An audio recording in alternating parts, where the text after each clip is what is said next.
I sit at the far end of this long, polished table, feeling like I'm on the edge of the world, or at least the edge of this family.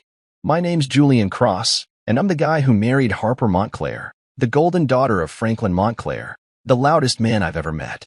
Tonight's one of those monthly elite dinners at their mansion, the kind where the silverware costs more than my car and everyone pretends they're better than they are.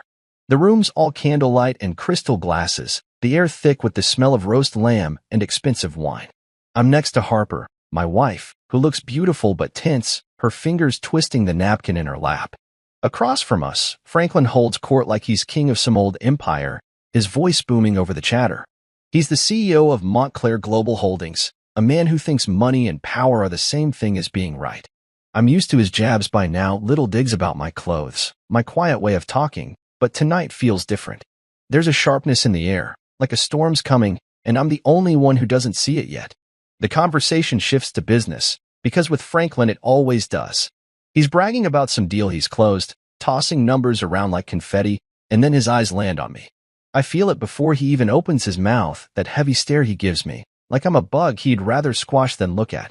Julian's still working out of that closet he calls an office, he says, loud enough that the whole table hears. He leans back in his chair, smirking, and adds, "My daughter's biggest mistake." The words hit me like a slap, but I don't flinch. I've learned to keep my face steady, even when my chest tightens up. Around me, the room fills with laughter, not real, hearty laughs, but those polite, fake chuckles people use to stay on his good side. Harper winces next to me, her shoulders hunching just a little, but she doesn't say a word. She never does when he starts in on me. I take a slow sip of my wine, letting the bitter taste roll over my tongue, and I wonder, not for the first time, if she agrees with him deep down. I could say something back. I could tell him my closet office has paid our bills, kept us steady, even if it's not the shiny tower he brags about. But I don't. I've never been loud like him, never needed to shout to feel big.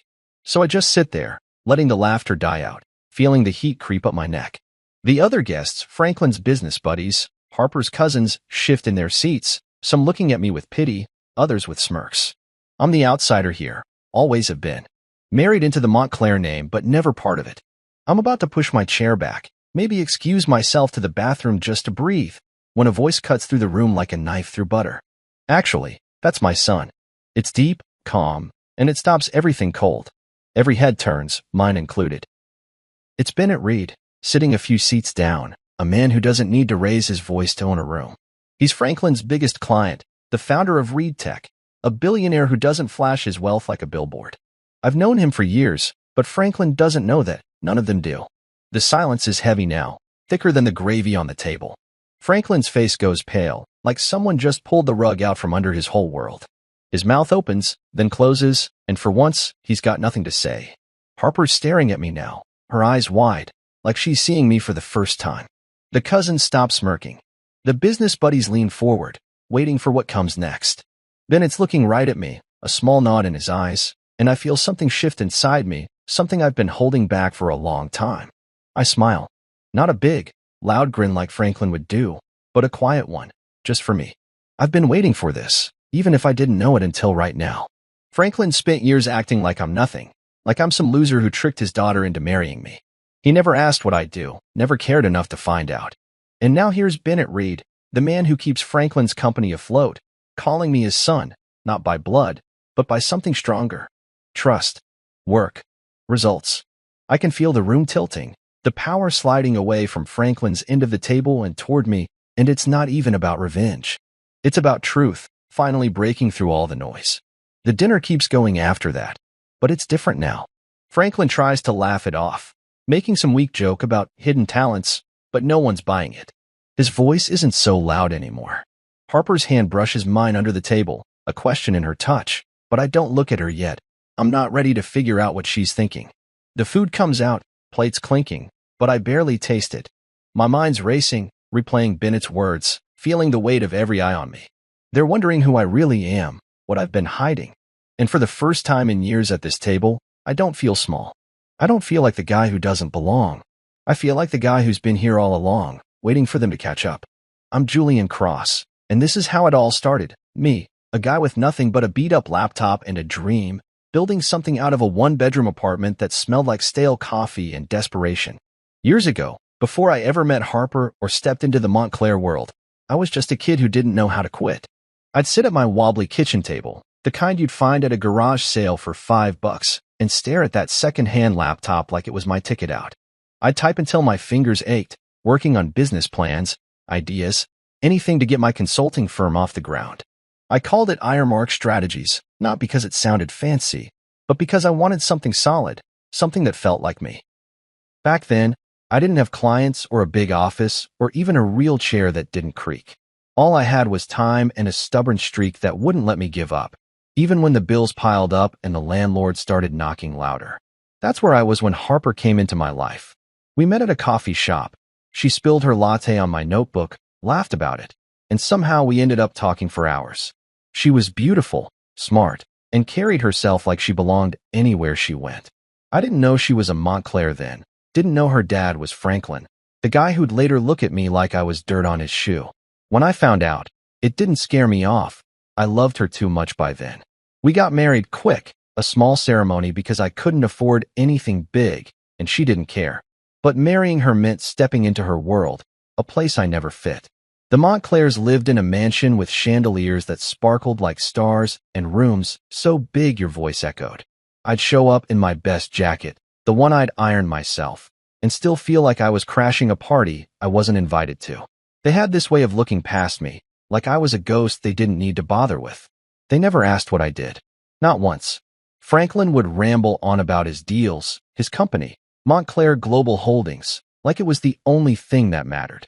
Harper's mom, Evelyn, would nod along, and her brother, Theo, would smirk like he knew something I didn't. I'd mention Ironmark sometimes, just in passing. Oh, I've got a project going, or things are picking up, but their eyes would glaze over. To them, I was the guy who married Harper, not someone who built anything worth noticing.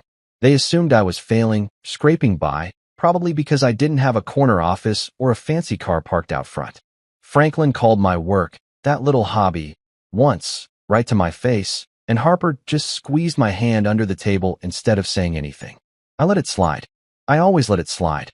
Why fight when they weren't listening anyway? But they were wrong about me, dead wrong. And I kept that to myself, letting it simmer like a pot I didn't need to stir yet. Then there was Bennett Reed. I didn't expect him to change everything, but he did. It started with a paper I wrote years back, something I'd thrown together in that cramped apartment about business strategy, dry stuff, numbers, and plans. I published it online under a fake name because I didn't think anyone would care who I was. Turns out, someone did. Bennett emailed me out of the blue, said he'd read it and liked how I thought. I didn't know who he was at first, just some guy with a polite tone and a lot of questions. We started talking, first through messages, then calls. He told me he ran Reed Tech, this huge tech company I'd heard of but never dreamed I'd touch. He wasn't loud or pushy like Franklin. He listened, asked sharp questions, made me feel like my ideas mattered. Over time, he became my mentor, this quiet billionaire who didn't care that I worked from a desk next to my fridge. He'd call me up, say, "Julian, what do you think about this move?" And I'd give him my take, straight and simple. Eventually, he hired Ironmark as a client, small jobs at first, then bigger ones. He trusted me, and that trust turned into money, real money, the kind that kept me going. I never told the Montclairs about Bennett. Why would I? They didn't ask, didn't care. Franklin would have laughed if I tried to explain it. Him, the big shot CEO, hearing about some nobody working with a guy like Reed? Nah, he'd have turned it into a joke, and I wasn't in the mood to be his punchline. Harper didn't know either, not because I hid it, but because she never dug deeper. She'd ask how my day was, and I'd say good or busy, and that was enough for her. Maybe I should have pushed it, laid it all out, told her about the late nights, the wins, the way Bennett called me son, sometimes, not like a dad, but like someone proud. But I didn't. I kept it locked up, building Ironmark in the shadows while the Montclairs looked the other way. They thought I was nothing, a guy with a closet office and no future. They didn't see the hours, the deals, the way I'd turned that second-hand laptop into something real. So there I was, years later, sitting at that dinner table, letting Franklin's words bounce off me, my daughter's biggest mistake. I'd built Ironmark from scratch, turned it into a firm that Bennett Reed relied on, and they had no clue. They didn't know I'd been working with a man who kept Franklin's company afloat, didn't know I'd been proving them wrong every day I kept quiet. It wasn't about showing off. It was about knowing I was more than they thought, even if they couldn't see it. And that night, when Bennett spoke up, when he called me his son right in front of them, it wasn't just a surprise. It was the moment everything I'd held back started spilling out, slow and steady, like water cracking a dam they didn't even know was there. I wake up the next morning with the taste of last night's dinner still bitter in my mouth, not the food, but Franklin's words and the way they hung in the air. I'm Julian Cross, and I'm still reeling from Bennett Reed calling me his son in front of the whole Montclair clan. My phone buzzes on the nightstand, and I grab it, squinting at the screen. It's a text from Harper, who's already downstairs making coffee. Dad just messaged me, it says. Did you know Reed? Why didn't you say anything? I stare at those words, my thumb hovering over the keyboard, not sure what to type back. Franklin's panicking. I can feel it through the screen. And it's almost funny, almost. He spent years acting like I'm nothing, never once asking what I do. And now he's scrambling because the truth hit him like a truck. I don't reply yet. I toss the phone on the bed and run a hand through my hair, thinking about how he never cared enough to find out. That's why I didn't say anything, Franklin. You weren't listening. I head downstairs, the smell of coffee pulling me into the kitchen. Harper's there, leaning against the counter, her dark hair tied back, her eyes on me like she's trying to figure something out. She doesn't say anything at first, just hands me a mug, but I can tell her dad's text is eating at her.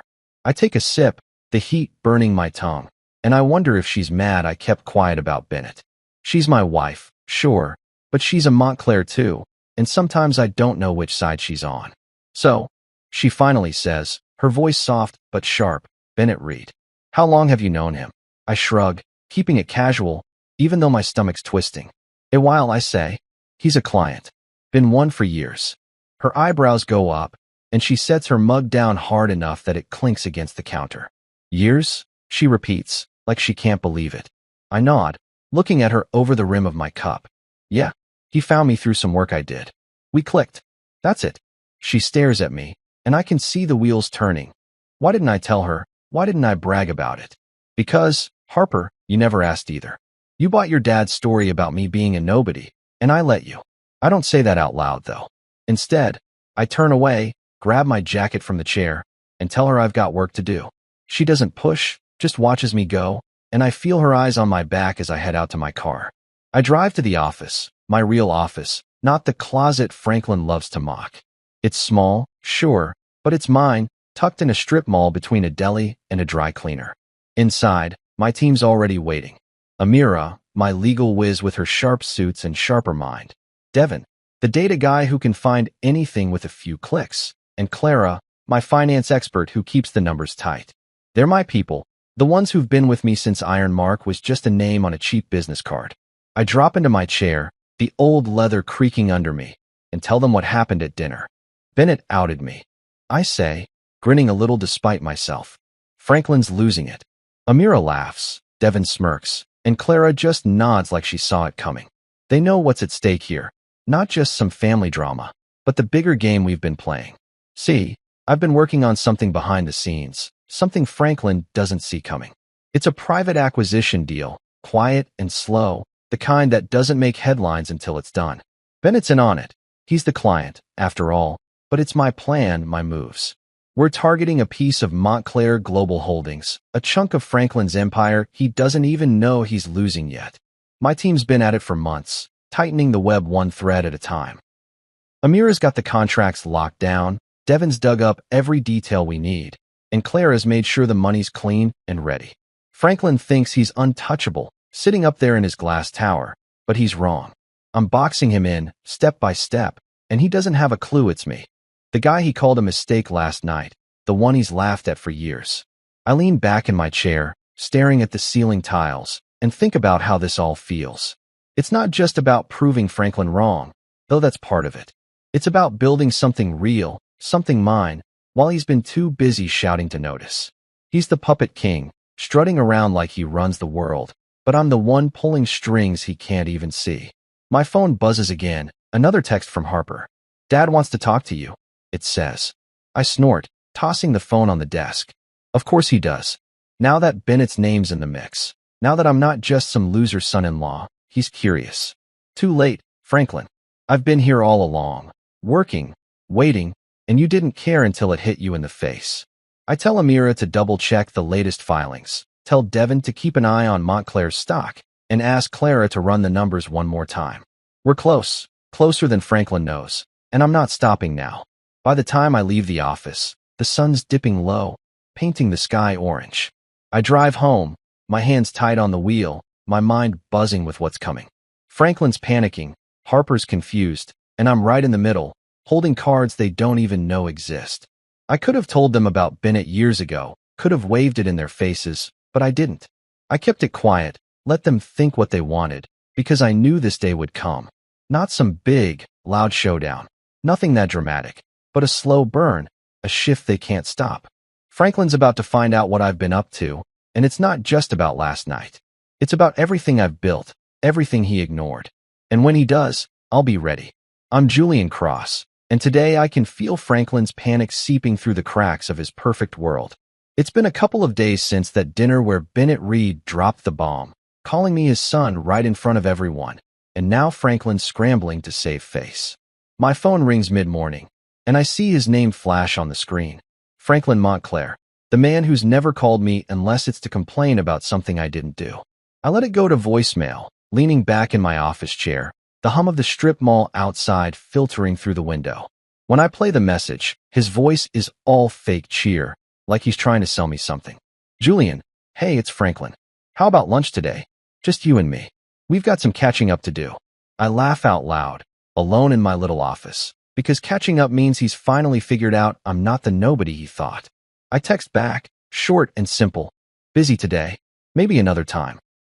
I hit send and toss the phone on my desk, feeling a small, sharp thrill in my chest. He's not used to me saying no. Back at home that evening, Harper's waiting for me in the living room, her arms crossed, her face tight. She's been quiet since the dinner, but now she's got questions, and they're spilling out fast. Why didn't you tell me about Reed, Julian? She asks, her voice shaking a little, like she's hurt or mad or both. About your firm? All this time, I thought. She stops, biting her lip, and I know what she thought. She thought what her dad did. That I was some small-time guy barely getting by, not someone working with a billionaire like Bennett. I sit on the couch, rubbing my hands together, trying to find the right words. I didn't hide it. I say, keeping my tone even. You just never asked.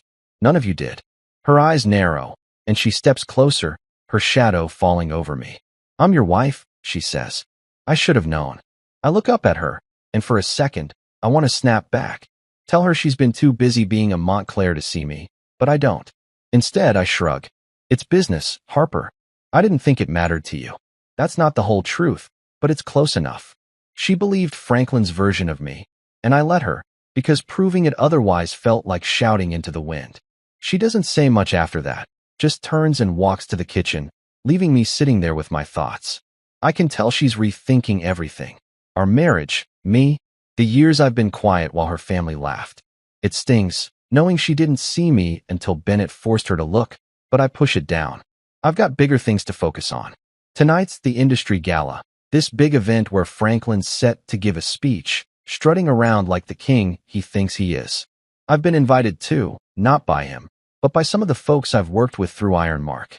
I pull on my best suit, dark blue, nothing flashy, just sharp, and head out, leaving Harper behind with her silence. The drive's short, but my mind's racing, wondering what Franklin's going to do now that he's on edge. The gala's in this huge ballroom, all gold trim and chandeliers, the kind of place the Montclairs love. I walk in, hands in my pockets, keeping my head low but my eyes open. People are everywhere, suits and dresses, glasses clinking, voices buzzing about deals and stocks. I spot Franklin near the stage, laughing too loud with a group of guys in tuxes, his face red from wine or nerves or both. He doesn't see me yet, and I'm fine with that. I grab a drink from a passing tray and find a spot near the back, watching him work the room. He's good at this, smiling, shaking hands, acting like nothing's wrong, but I can see the cracks. His eyes dart around too much, like he's waiting for something to go bad. I sip my drink, the ice clinking against the glass, and wonder if he's thinking about me, about what Bennett said. Probably. He's not used to being blindsided, and I've got him off balance. Then the air shifts. I feel it before I see it.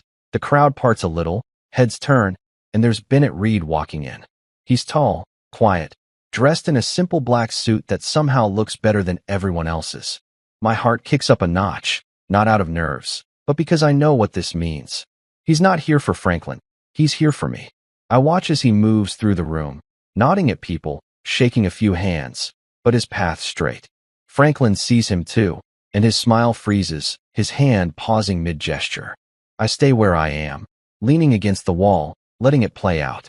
Bennett doesn't stop for Franklin, doesn't even glance his way. He walks right past him, the crowd murmuring now, and heads straight to me. I straighten up as he gets close, and he sticks out his hand. "Good to see you, Julian," he says, loud enough that people nearby hear. I shake his hand, firm and steady, and say, "You too, Bennett." His grip's warm, his eyes steady, and I feel the room tilt just a little. Franklin's staring now, his face a mix of shock and something darker, anger, maybe, or fear. The guys around him are whispering, pointing, and I can almost hear the questions. What's Reed doing with him? Who is that guy? I keep my face calm, but inside, I'm buzzing. Bennett doesn't stay long, just a quick word about a project we're working on.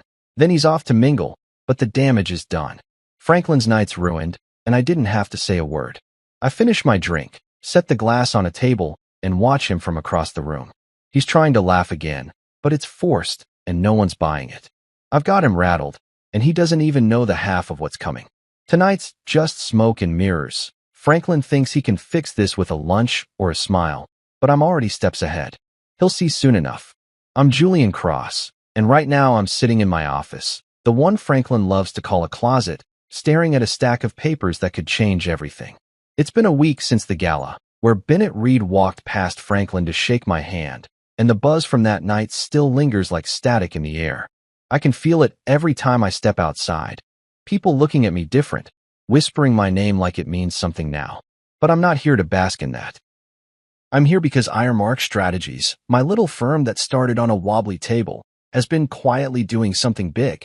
We've been using shell companies, fake names, and paper trails to buy up pieces of one of Franklin's prized subsidiaries, Ardent Core Solutions. It's slow, careful work, the kind that doesn't make noise until it's too late, and I've got my team, Amira, Devin, and Clara, running it like a machine. Today, I'm looking at the numbers, and they tell me we're close. Real close. We own enough of Ardent Core to control it, to stop Franklin's big merger in its tracks, and he doesn't even know it yet. I lean back in my chair, the leather creaking under me, and rub my eyes.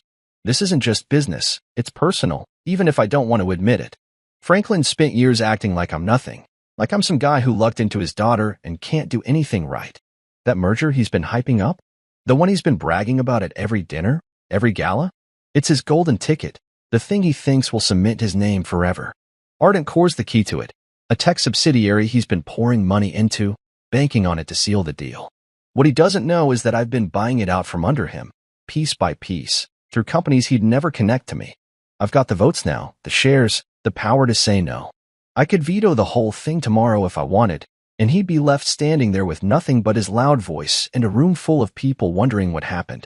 It's a strange feeling, holding that kind of weight, knowing I could pull the rug out from under him whenever I choose. My phone buzzes, snapping me out of it. It's Amira, texting from her desk across the room. Final docs are ready. You sure about this? I glance over at her. She's got her serious face on, the one she wears when she knows we're playing with fire.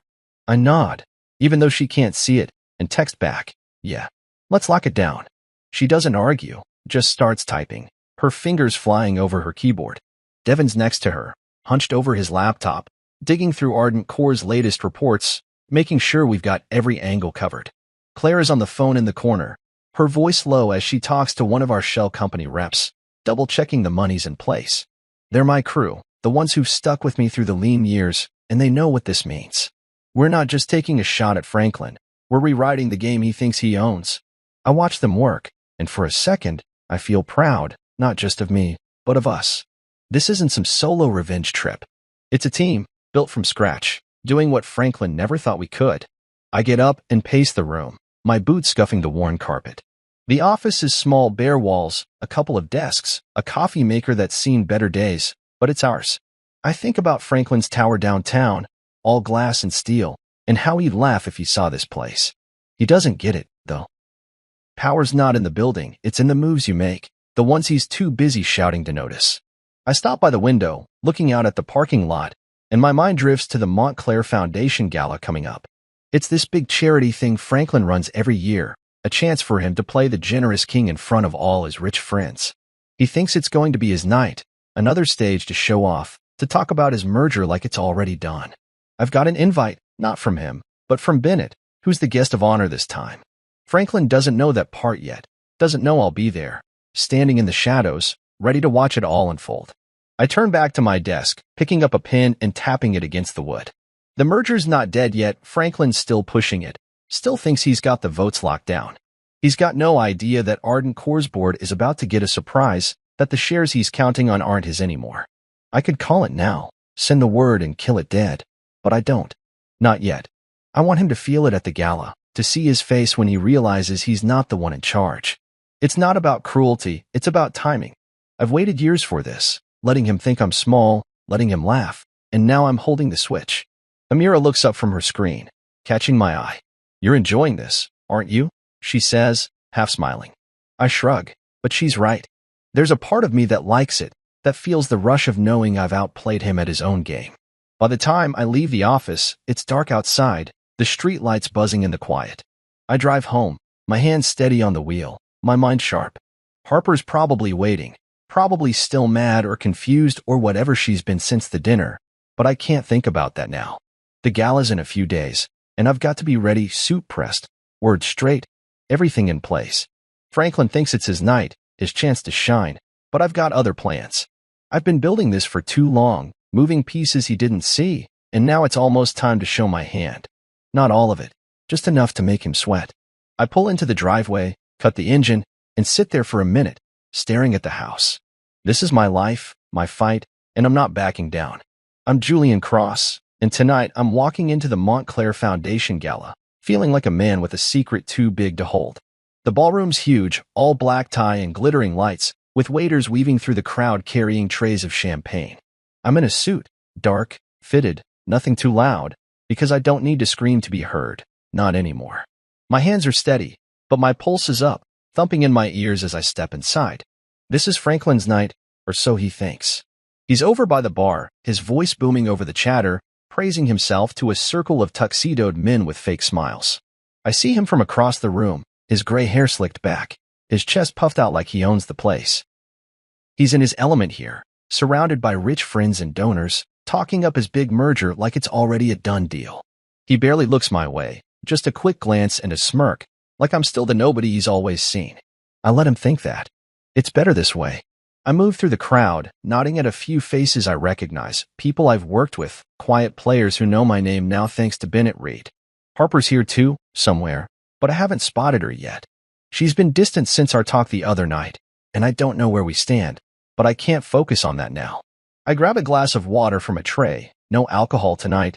I need to stay sharp and find a spot near the stage, leaning against a pillar. The room's buzzing, all laughter and clinking glasses, but I'm calm, watching Franklin like a hunter watches a deer that doesn't know it's in the crosshairs. He's up there joking about young entrepreneurs who don't know their place, and I catch the dig. It's aimed at me, even if he doesn't say my name. The crowd chuckles, and he grins, loving it. I sip my water, letting it slide, because he's about to get a surprise he won't laugh off. The lights dim a little, and the MC steps up to the podium, tapping the mic. "Ladies and gentlemen," he says, "please welcome our guest of honor, Bennett Reed." The room claps, loud and eager, and I feel a jolt in my chest as Bennett walks out. He's tall, steady, his black suit simple but commanding. He doesn't smile much, just nods to the crowd, and I can see Franklin off to the side, clapping too but looking stiff, like he's not sure what's coming. Bennett starts talking, his voice deep and even, about Reed Tech, about giving back, all the stuff people expect. I listen, my fingers tight around my glass, waiting for it. Then he shifts gears. "I've been lucky," he says, "to work with some of the best minds in the business. And there's one I trust more than anyone, my most trusted advisor." He pauses, looks out at the crowd, and my stomach flips. "Julian Cross," he says. "Come up here, son." The room gasps, a ripple of shock spreading fast. I set my glass down on a table, my legs moving before my brain catches up, and I walk toward the stage. Every eye's on me, hundreds of them. wide and whispering, and I feel the weight of it. But I keep my head up. Franklin's face is frozen, his mouth half open, his eyes darting between me and Bennett like he's trying to figure out what just hit him. I climb the steps, the wood creaking under my shoes, and stand next to Bennett. He puts a hand on my shoulder, firm and warm, and turns back to the mic. "You all know me as the founder of Reed Tech," he says, "but what you don't know is that the strategic mastermind behind our last 3 acquisitions, valued at over $900 million, is standing beside me." He looks at me, a small nod, and I step forward, just a little, into the spotlight. The crowd's buzzing now, murmurs turning into a low roar. I don't say anything. Bennett's words are enough, but I look out at them, at Franklin especially. His face is a mask of horror, pale and slack, like he's seen a ghost. He didn't know. All those years calling me a mistake, laughing at my closet office, and he had no idea I was the one steering Bennett's ship, making moves that dwarf anything he's done lately. I can see it sinking in, the way his hands clench at his sides, the way his buddies shift away from him, whispering to each other. I don't smile, don't gloat, just stand there, letting it hit him. Bennett keeps talking, praising my work, my ideas, but I barely hear it. My eyes are locked on Franklin. Watching the king, he thought he was crumble right there in his own ballroom. The applause comes, loud and long, and I step back, letting Bennett take the lead again.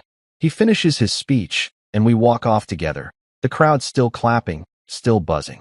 Franklin's just standing there, alone now, his circle gone.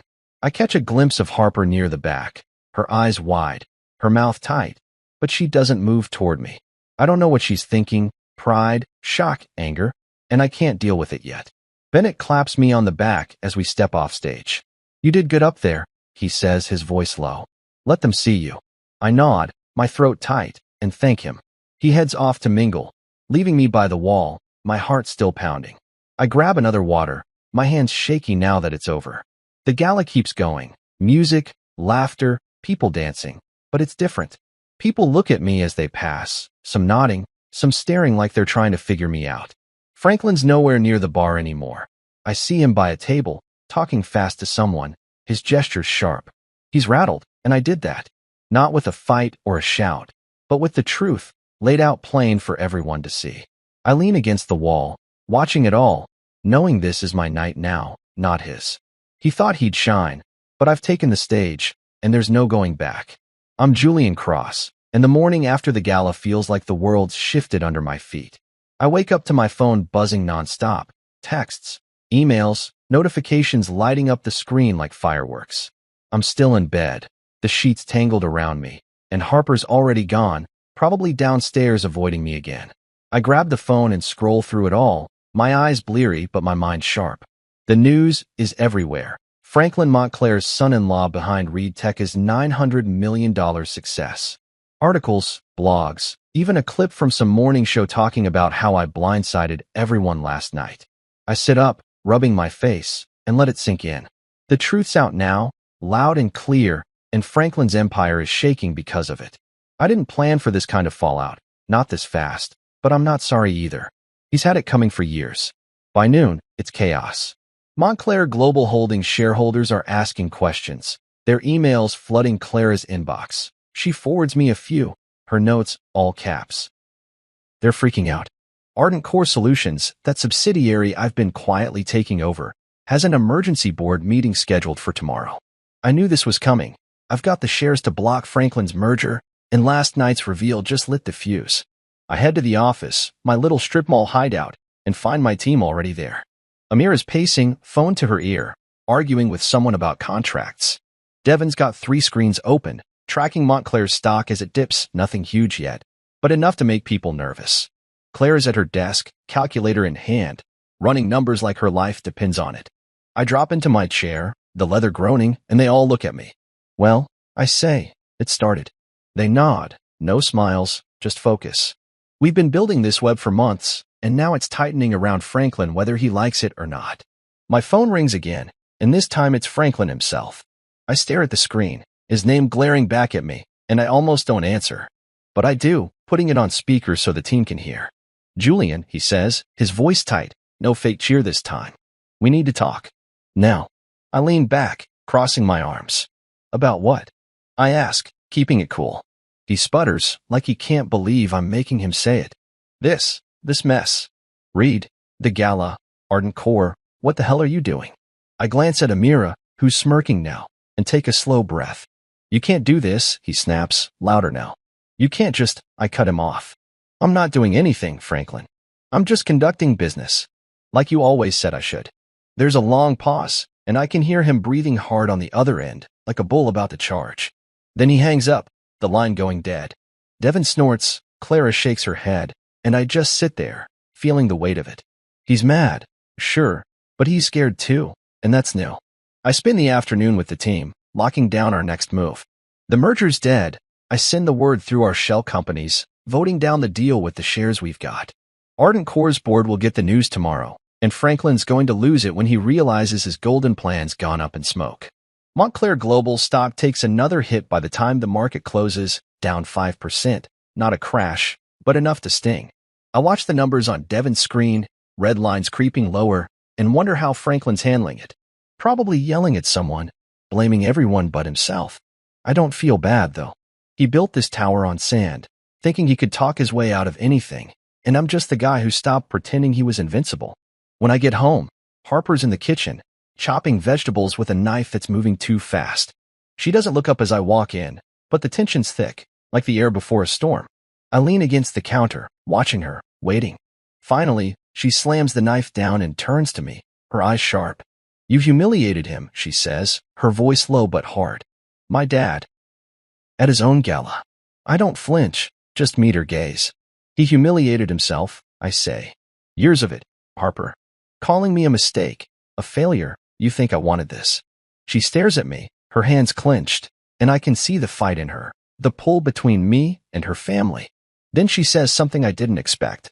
"Maybe he's not the mistake," she says, quiet now, almost a whisper. "Maybe he's not the one who's been wrong." I blink, caught off guard, and she turns back to the cutting board, leaving me standing there, my chest tight. I don't know what to say to that. Is she on my side? Does she see me now, or is she just mad I shook her perfect world? I grab a beer from the fridge and head to the living room, dropping onto the couch. The TV's on, some news channel replaying clips from the gala, Bennett's speech, me stepping up, Franklin's face in the background. I mute it, staring at the screen, my mind spinning. Harper's words stick with me, digging in deep. She's never stood up to him before, never pushed back, and now she's saying this. It's not an apology, not a cheer, but it's something, maybe the first crack in the wall she's kept between us. I take a long pull from the beer, the cold biting my throat, and think about Franklin. He demanded that sit down, tried to bully me into backing off, but I didn't budge. Now his merger's blocked, his stock slipping, and his daughter's looking at him different. He's falling, and I'm the one who pushed him, not with a shout, but with the quiet moves he never saw coming. I finish the beer, set the bottle on the table, and lean back, closing my eyes. The house is quiet now, Harper's still in the kitchen, the TV flickering silently. The fallout's here, and it's real. Franklin's empire's cracking, and I'm the reason. But it's not over. He'll fight back. I know he will, and I've got to be ready. For now, though, I let myself feel it, the shift, the power, the way I've turned his game upside down. He thought he could keep me small, but I'm not small anymore. I'm Julian Cross, and today I'm walking into a boardroom that feels like a battlefield. It's been a week since the gala, since Franklin's merger crashed and burned, and now I've been voted onto Ardent Core Solutions Board. Interim CEO, no less. I'm in a suit, dark and crisp, my shoes clicking on the polished floor as I step inside. The room's all glass and steel, high up in some downtown tower, a far cry from my strip mall office. The board members are there, suits and stern faces, watching me like I'm some puzzle they can't solve. I don't smile, just nod and take my seat at the head of the table. Franklin's out, forced to step down from Ardent Core pending a review after the merger fell apart, and I'm the one they've picked to steer this ship. It's not revenge, not exactly, but it feels good, sitting here where he used to rule, knowing I've turned his world upside down. The meeting's quick and sharp. We go over numbers. Ardent Core's bleeding a little from the merger mess, but it's salvageable. I've got plans, ideas I've been holding on to, and the board listens, some nodding, some scribbling notes. I keep it simple. Cut the fat, focus on what works, build back trust. They vote yes on my first proposal, and just like that, I'm running this thing. I lean back in the chair, the leather cool against my back, and think about Franklin. He's probably at home right now, fuming, yelling at someone on the phone, but he can't touch me here. I've got the keys to his kingdom, or at least this piece of it, and he's locked out. When the meeting ends, I shake hands, keep my words short, and head out, feeling the weight of it settle on my shoulders. This isn't just a win. It's a new start, and I'm not wasting it. Back home, the family's reeling. I walk into the Montclair mansion for a Sunday brunch. Harper insisted, said it'd be good for us, and the air's thick with whispers. Evelyn, Harper's mom, gives me a tight smile, her eyes darting away fast. Theo, her brother, glares at me over his coffee, like I've stolen something from him. The cousins and aunts are quieter than usual, sneaking looks my way, unsure if they should say sorry or keep their distance.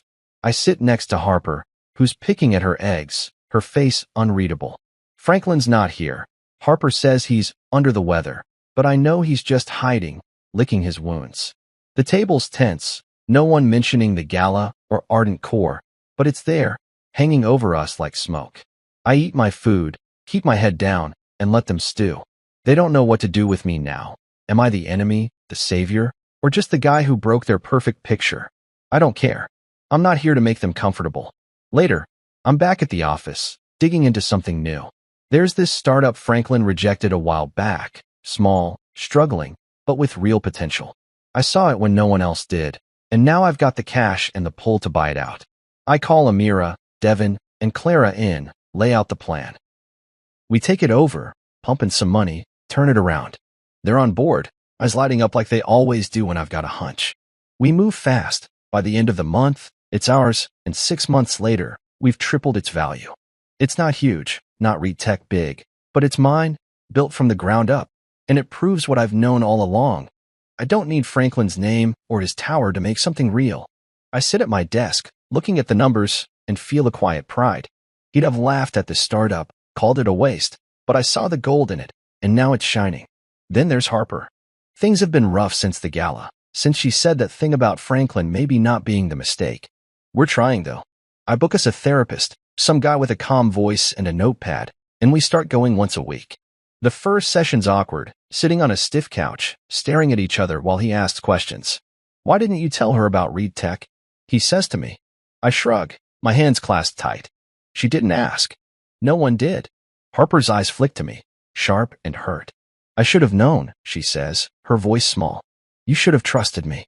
I don't argue, just nod. Because she's right. I could have opened up, but I didn't. She talks about her silence, how she let Franklin tear me down because it was easier than fighting him. It's messy, peeling back years of quiet resentment, but we keep going. Session by session, she starts seeing me, not the guy her dad mocked, but the one who built Ironmark, who stood up at that gala.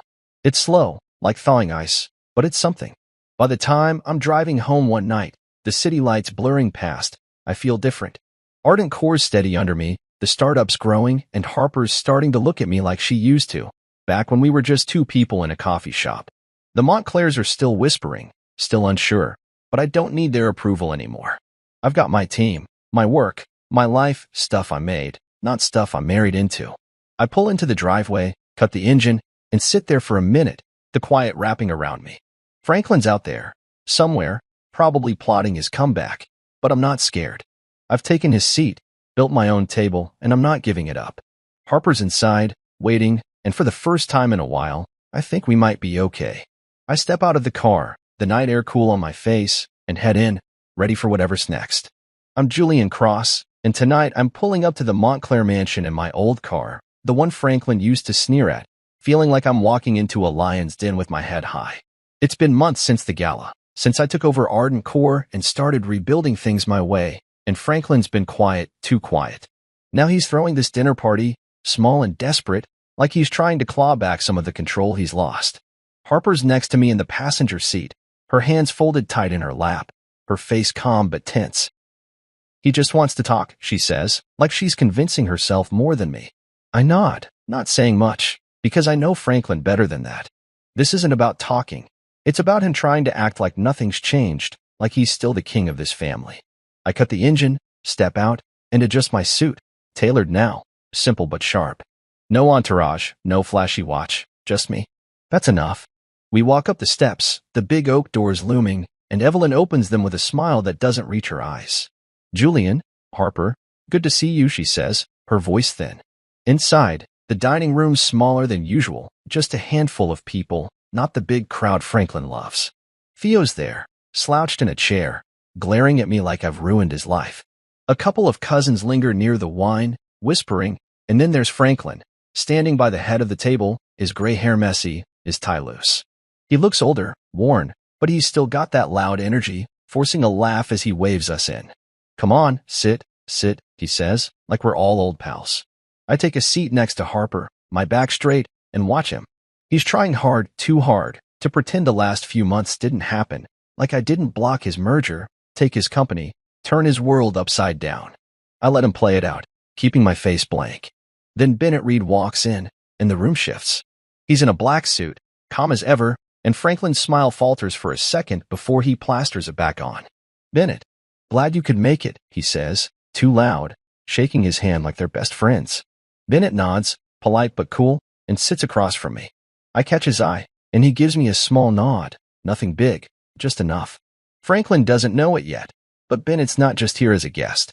He's my partner now, officially tied to Ironmark Strategies after we signed the deal last week. It's not public yet, but it's done, and it's another brick in the wall I've been building. Franklin keeps talking, rambling about some old deal he closed years ago, like it matters now.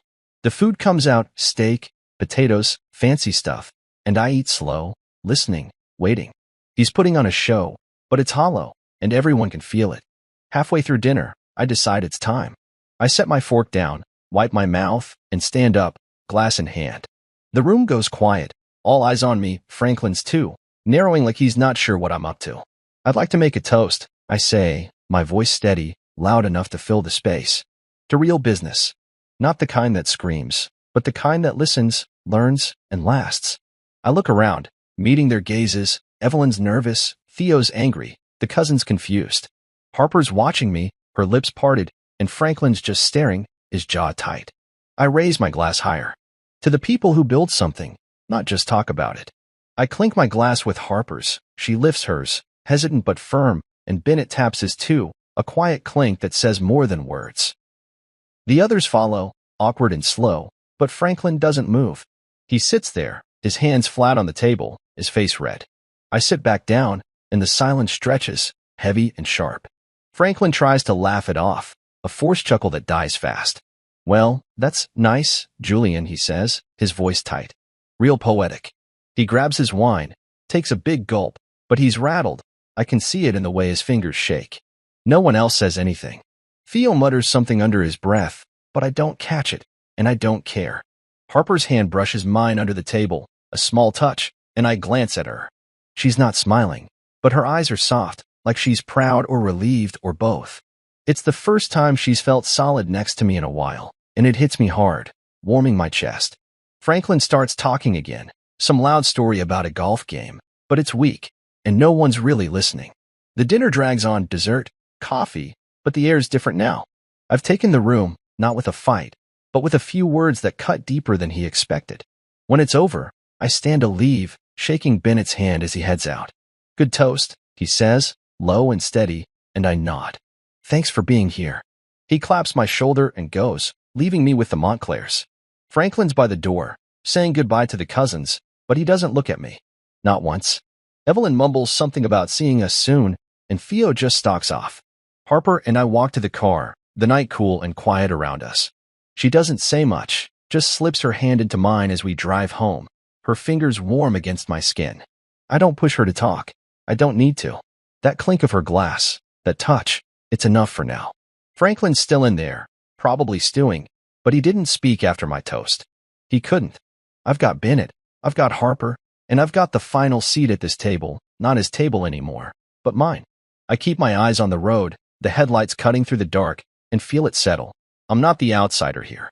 Not tonight. I'm Julian Cross, and it's been 5 years since that night at the gala when everything changed. I'm sitting in my office now, not some fancy tower, but the converted garage behind my house, where it all started. The walls are bare except for a few shelves and a photo from that night. Me and Bennett Reed on stage, Franklin's shocked face blurry in the background. It's quiet here, just the hum of my laptop and the occasional chirp of birds outside. Ironmark Strategies isn't small anymore. It's merged with Reed Tech's strategic division, and together we've built one of the most respected consulting firms in the world. I'm not the guy in the shadows now. My name's on the door, on the letterhead, on the deals that make headlines. But I still work here, in this garage, because it keeps me grounded, reminds me where I came from, a beat-up laptop, a wobbly table, and a stubborn dream that wouldn't quit. I lean back in my chair, the wood creaking under me, and think about how far we've come. 5 years ago, I was the son-in-law Franklin Montclair mocked, the one he called a mistake at every dinner. Now he's in semi-retirement, living off what's left of his empire, a shadow of the loud king he used to be.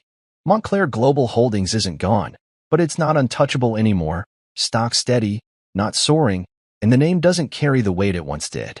I didn't destroy it, didn't need to. I just took what I'd earned, built my own thing, and let the rest fall where it would.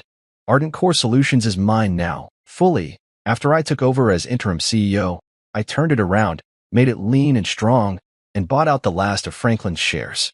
The startup I snatched up, the one he laughed off, is a quiet giant, pulling in profits he'd never have seen coming. I don't gloat about it. Don't need to. The numbers speak for me. Harper's in the house, probably making coffee or reading. She's home more these days, and we're better than we've been in years. Therapy helped, those long talks peeling back the silence she used to hide behind. She's not a Montclair first anymore. She's my wife, my partner, and it shows in the way she looks at me, the way she stands by me at dinners or meetings. We've got a rhythm now, a trust we rebuilt from scratch, and it's solid, like the foundation of this house. The Montclairs still whisper sometimes. Evelyn calls now and then. Theo avoids me, but they don't matter like they used to. Franklin's the quietest of all. I see him at holidays, his voice softer, his eyes tired, and he doesn't talk business anymore. He knows the game's changed, and I'm not the one he can push around. I get up, stretch, and walk to the window, looking out at the backyard. It's small, simple grass, a tree, a swing we put up for the kid we might have someday.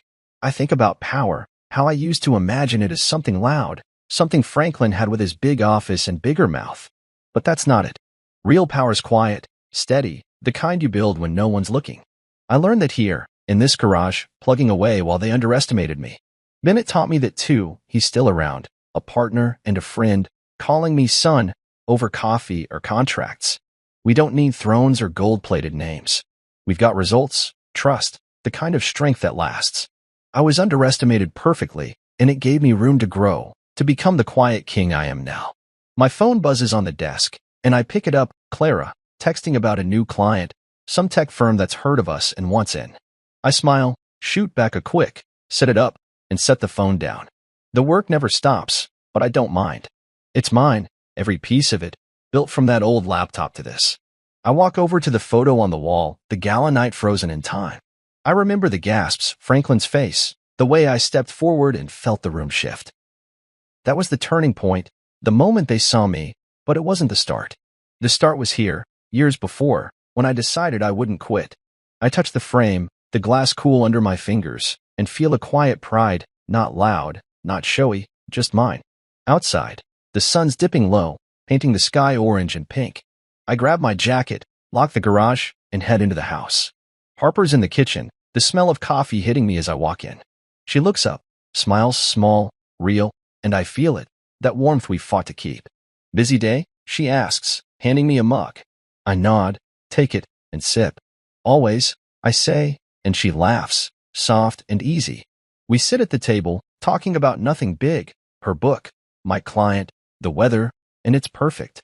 This is my life now, the garage, the firm, her. Franklin's out there, fading, and the Montclair name's just a memory I don't need. I've got my own name, my own power, and it's enough. I finish the coffee, set the mug down, and lean back, watching Harper as she talks. The photo's on the wall out there, a reminder of the night I stepped out of the shadows, but this, right here, is where I live. 5 years later, I'm not the guy they laughed at. I'm the one who built something better, quieter, stronger. I don't need their approval, their stage, their noise. I've got this, and it's all I ever wanted. The sun's gone now, the kitchen dim, and I feel it settle. I'm the quiet king, and I'm exactly where I belong.